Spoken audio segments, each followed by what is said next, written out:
जय हिंद दोस्तों। जिससे हम लोग खान सर की किताब की सोल्यूशन कर रहे हैं। उसमें हमारा एक बुक और था जो आप लोग कैमरा में कर नहीं आ पाए थे। ये देख लीजिए, ये जो 11,000 प्रश्न 20 साल के पुराना प्रश्न सब के सब रेलवे का था। तो हम लोग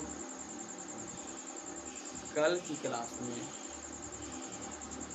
मीडिया से हम लोगों ने दूरी और विस्थापन के बारे में देख चुके हैं।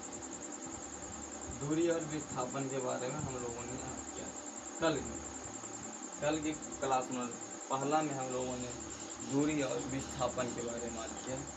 आज हम लोग देखेंगे दूरी और विस्थापन पर कुछ न्यूमेरिकल। 3 गो न्यूमेरिकल है, जल्दी से हम लोग इसमें बना लेते हैं। 4 मीटर त्रिज्या वाले व्यक्ति के पथ पर कोई व्यक्ति 4 चक्कर लगाता है तो दूरी बताएं। 4 मीटर त्रिज्या वाले यानी जो वृत्त बनेगा ये कितना बनेगा 4 का, त्रिज्या रहेगा 4।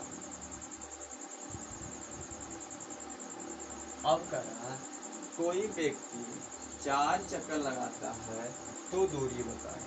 कोई व्यक्ति है और यहाँ पे 4 चक्कर लगाता है तो इसका दूरी माने इस परिधि पर व्यक्ति 4 चक्कर लगाता है तो दूरी बताएं। कहने का मतलब ये है कि पहले हम लोग 1 चक्कर का निकालेंगे, उसके बाद 1 से 4 में गुना करेंगे। तो सिंपल सा हम लोग पहले ही देख चुके हैं। इसके लिए हमको पहले परिधि निकालना पड़ेगा। परिधि का फॉर्मूला होता है 2 पाई आर, यानी कि 2 पाई आर कितना है 4,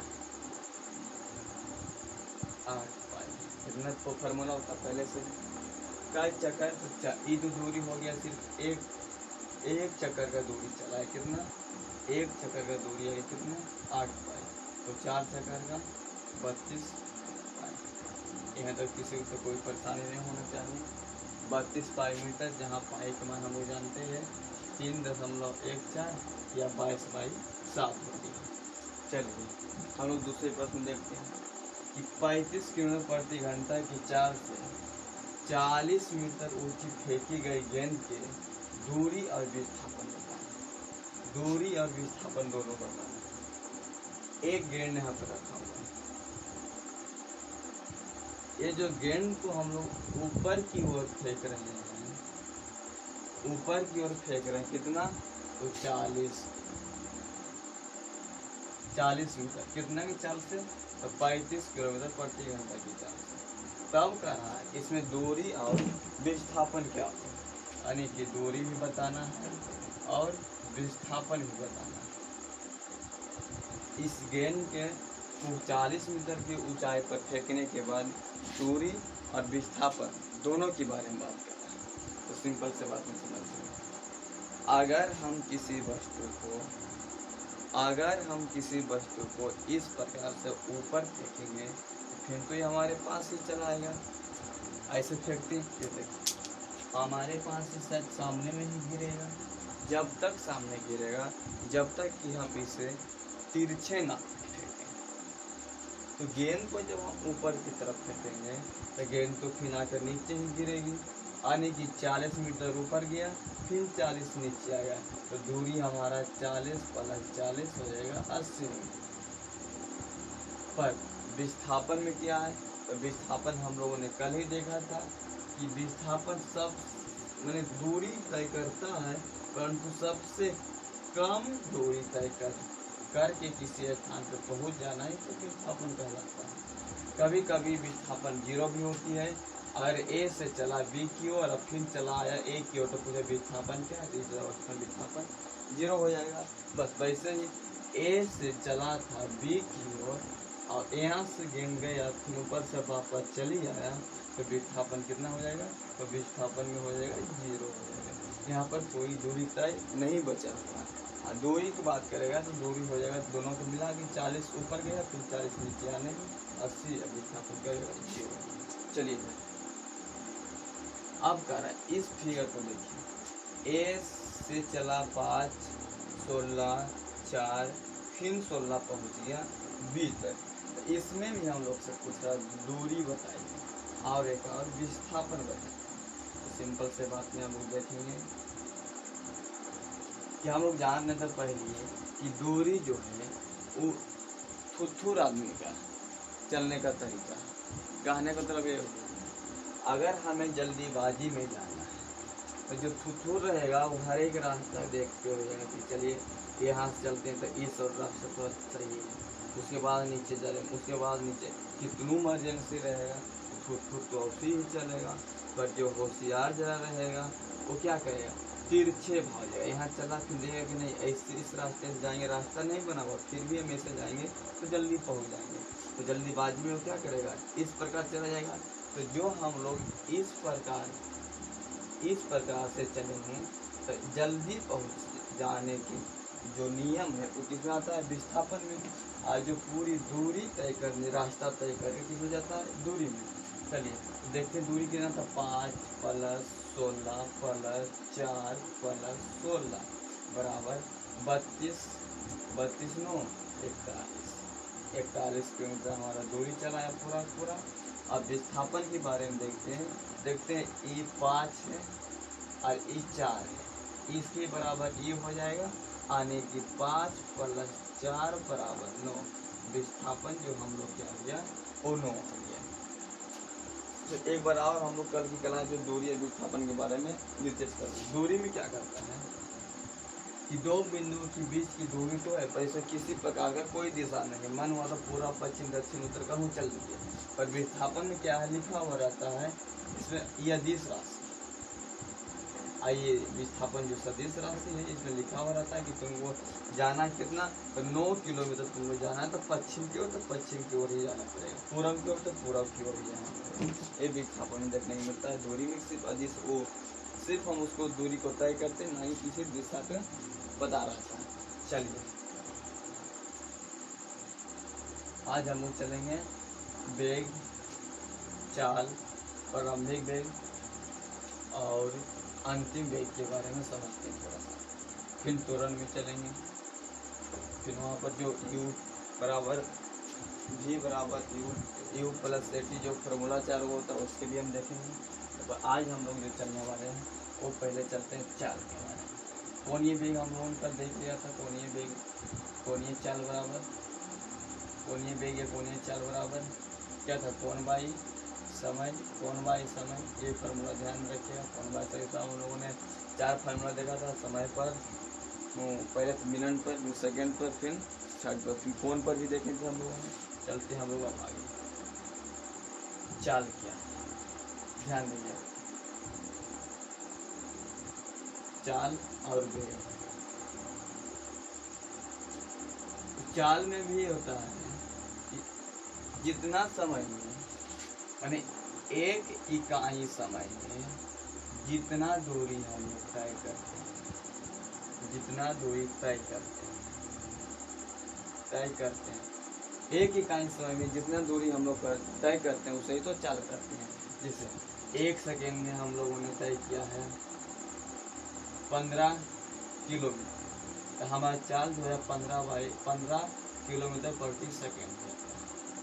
अगर हम लोगों ने 1 सेकेंड में 16 किलोमीटर चलना चालू किया तो 16 किलोमीटर प्रति सेकेंड। अगर 20 किलोमीटर की दूरी हम लोगों ने 1 मिनट में चला तो 1 मिनट प्रति सेकेंड में जाता है।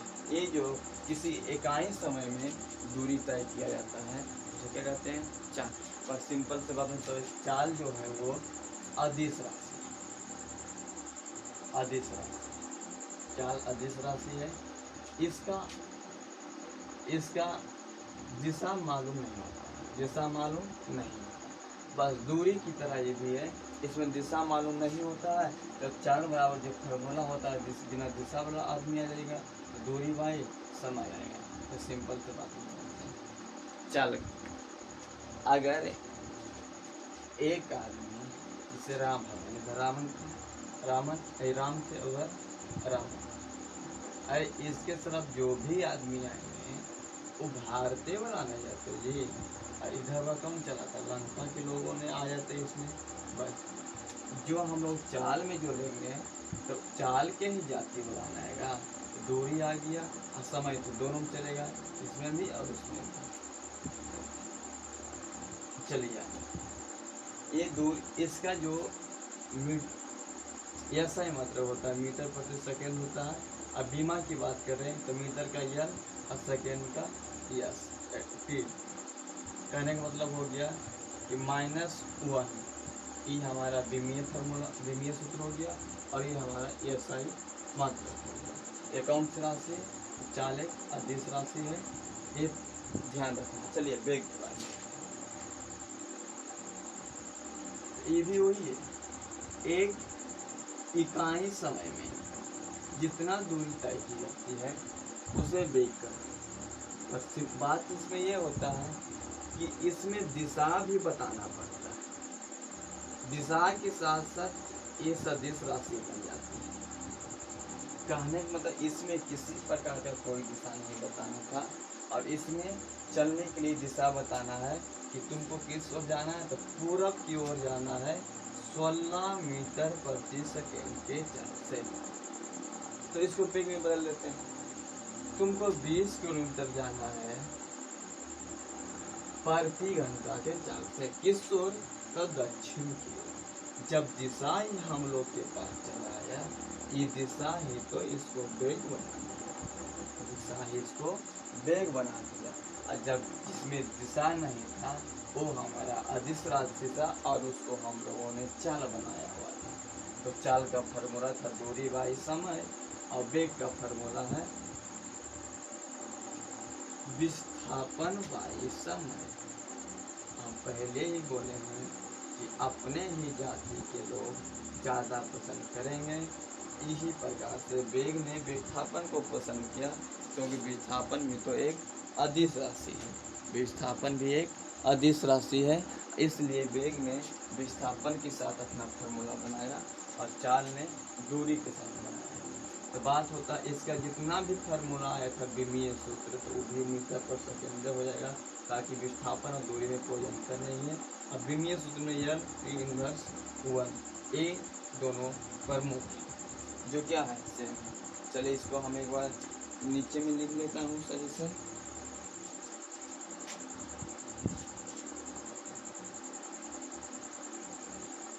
चलिए ध्यान रखिए, चाल,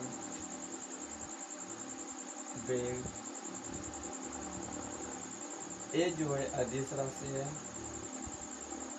और ये जो है सदिश राशि है। इसमें 9 दिशा, इसमें दिशा होती है। इसका जो फॉर्मूला होता है दूरी बाई समय होती है, और इसकी जो फॉर्मूला होती है विस्थापन बाई समय होती है। इसका जो दूरी का हो जाता है मीटर प्रति सेकेंड, इसका भी होता है मीटर प्रति सेकेंड।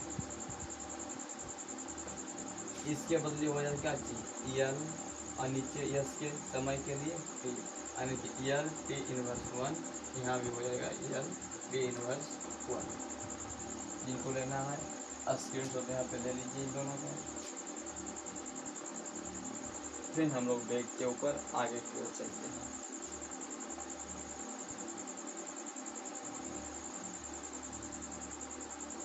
तो चलते हैं, ध्यान दीजिए।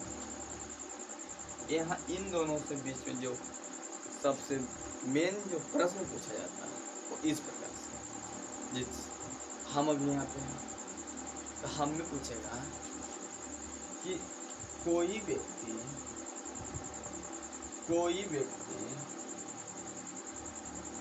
5 किलोमीटर प्रति घंटा से जा रहे हैं, तो बताएं उनमें क्या पाया जाएगा। पहला चाल, दूसरा वेग, तीसरा का चाल और वेग दोनों में इनमें से कोई व्यक्ति 5 किलोमीटर प्रति घंटा से जा रही है, किस ओर जा रही है, किस दिशा में जा रही है, इसका कोई मतलब नहीं निकाला है। इसलिए हम लोग क्या मारेंगे, चाल मारेंगे सही। और वहीं पे अगर कह दे कि व्यक्ति दक्षिण की ओर 5 किलोमीटर जाना। इस दक्षिण, जब दक्षिण की ओर लिख दिया तो चाल नहीं बदल जाएगा, अब वेग की ओर। तो एक लाइन से ही हमारा आंसर क्या हो गया, अलग हो गया। ए बराबर ए वृत्ताकार पथ पर कोई गाय बांधी, खाना खाने बांधे हुए रहते हैं ना, तो कहेगा कि गाय यहाँ पे 20 किलोमीटर प्रति घंटा के साथ चल रही है, घूम रही है वहाँ पे। बताओ, घासिया तो जहाँ तक इधर उधर रहेगा तो घास तो सब खाइए लेकिन चारों तरफ घूम घूम के, तो एक जगह घूम के एक ही जगह के घास खा के थुथुर नियन तो बैठे हुए नहीं रहेगा, थुथुर घूमबे करेगा कैसो ना कैसो किधर की चाल। मान लीजिए 20 किलोमीटर से वो गाय घूम रही है, यहाँ भी 20 हो गया, यहाँ भी 20 हो गया, यहाँ भी 20 हो गया। अब पूछेगा कि आप ये बताइए कि इस वृत्ताकार पथ पे गाय का किस चीज में परिवर्तन हो रहा है, चाल में, वेग में, विस्थापन में, दूरी में। चलिए इस बार पर चाल वेग में हम लोग देखते हैं कि आप लोग जल्दी से बताइएगा कि इस गाय की किस में परिवर्तन कर रहा है, गाय अपने आप में, चाल में या वेग में। चलिए देखते हैं, कमेंट कर दीजिएगा। जो हम लोग यहाँ परिवर्तन हो रहा है गाय के बारे में, वो सिर्फ परिवर्तन वेग में हो रहा है। कारण क्या है कि चाल तो हमारा 20 यहाँ भी है, 20 यहाँ भी है, 20 यहाँ भी है, 20 यहाँ भी है, तो चाल में किसी प्रकार का परिवर्तन देखने को नहीं मिलेगा, परंतु वेग में परिवर्तन देखने को मिलेगा। ऊपर उत्तर की ओर था पहले 20 किलोमीटर, फिर पूरब की ओर हो गया, अब फिर दक्षिण की ओर हो गया, फिर पश्चिम की ओर हो गया, परिवर्तन देखने को मिल गया वेग में।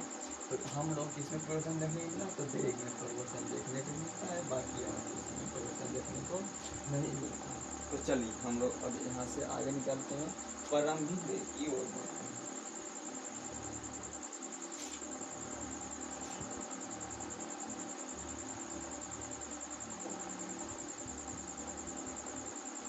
जब वेग पढ़ा जाता है तब वेग में दो चीज सबसे इम्पोर्टेंट,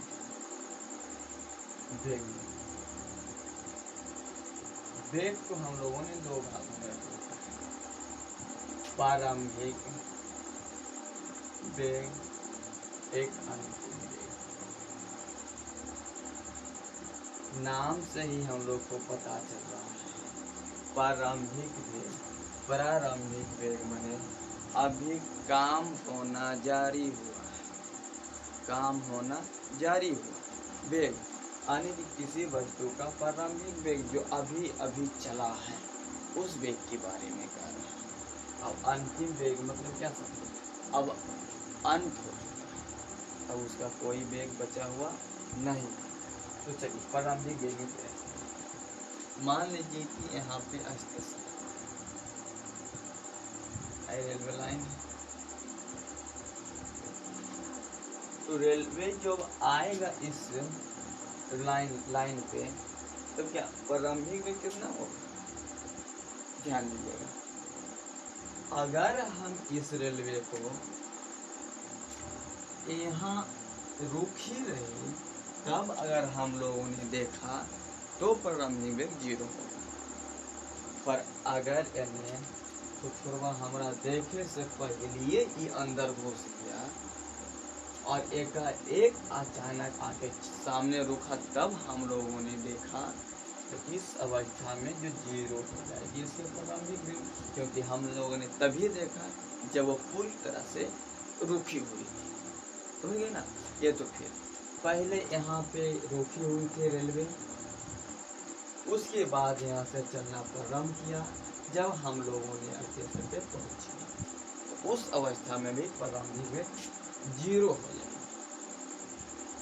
जब हम लोग यहाँ से रुका हुआ था और हम लोगों ने देखा कि नहीं रुका हुआ है, तो उस अवस्था में प्रारंभिक वेग क्या होगा, 0 होगा। परंतु अगर हम लोग यहाँ पर ऐसी रहे, किला की भांति रहे, खड़ी रहे और इधर से रेलवे पार हो रही हो, जब रेलवे इधर से पार होगा और नहीं रुके हमारे यहाँ, यानी अपना अंतिम वेग नहीं दे हमको, तो क्या समझेंगे?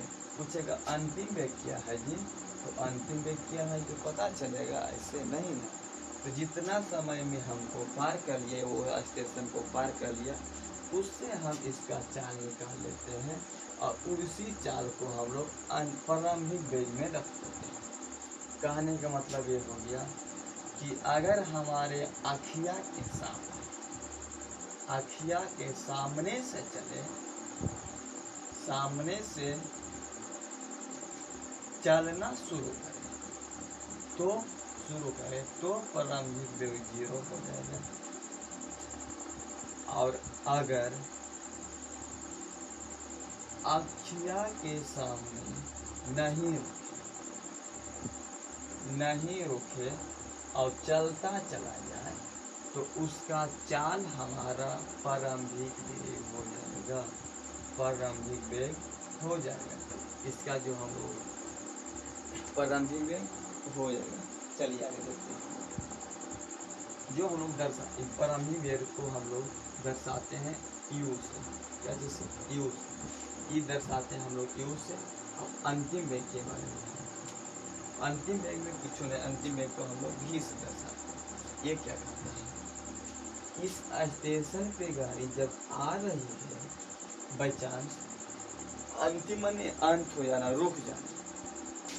यहाँ से रेलवे प्रवेश कर चुका है लाइन पे स्टेशन में, अगर ये बिना रुके चलते चला जाए तो हमारा अंतिम वेग नहीं होगा, वो हमारा प्रारंभिक वेग में चला जाएगा। परंतु अगर यहाँ से आया घूम करते और यहाँ पर आगे अचानक रुक गए हम लोग के अपने ऊपर ले जाने के लिए, तो जैसे ही यहाँ पे रुक जाएगा ना, तो हम लोग के अंतिम वेग क्या हो जाएगा? तो 0 हो जाएगा, अंतिम वेग 0 हो जाएगी। अब अंतिम वेग अगर रुक गया, सामने आखिया के सामने रुका तो अंतिम वेग 0 किलोमीटर प्रति घंटा। अखिया के सामने से चलना शुरू किया तो 0, ये रुका तब 0, ये चलना शुरू किया तब 0। आप इधर देखते हैं दूसरा काम क्या, यदि अखिया के सामने से मैंने इधर से आ रहा हो और हमारे सामने नहीं रुका हो, आँखें के सामने और चलते चला गया हो, तो जो रेलवे का चाल रहेगा वो हमारा प्रारंभिक वेग बन जाएगा। परंतु अंतिम वेग में भी वही है। मान लिए कि यहाँ से हम लोगों ने चलना शुरू कर दिया था, रेलवे चलना शुरू कर दिया और वो कहीं रुका होगा और हम लोगों ने देखे ही नहीं है, तो उस अवस्था में जो चलते समय जो इसका वेग था वही हमारा क्या हो जाएगा? अंतिम वेग। तो चलते समय जो वेग पता चला वही हमारा हो गया अंतिम वेग। अंत में हम लोगों ने कितना चाल कर उस रेलवे को देखा था, उस आदमी को देखा था, कितने चाल पे हम लोगों ने देखा, उस हिसाब से हम लोग अंतिम वेग को रखते हैं। अंतिम वेग को हम v से दर्शाते हैं, v से दर्शाते हैं। चलिए कल हम लोग चलेंगे किसके ऊपर? तो त्वरण के ऊपर। अगर आप लोग को अच्छा लगा, आवाज़ भी हुआ होगा, तो सिंपल से बात में कुछ नहीं करना है, जो चैनल के नीचे लाल जो लिखा हुआ सब्सक्राइब है उसको दबा दीजिए और लाइक जरूर कीजिए और दूसरों के यहाँ भी शेयर कीजिएगा। जय हिंद, जय।